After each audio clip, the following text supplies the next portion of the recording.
Can I get your attention for just 1 minute, guys? Let's only take a second. I swear to God, nobody wants this jacket off more than me.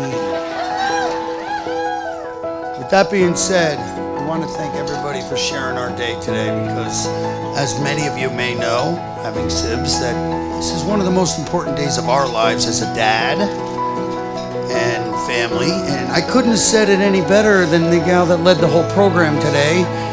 Unbelievable, right? And it really made sense that family basis will create family basis, and that really is probably the strength of marriages, right? Who knows? But that being said, I really do appreciate everybody's attendance today and sharing this day with us. And I got to be honest, just off the track for a second, there's in a lifetime we only earn a handful of friends.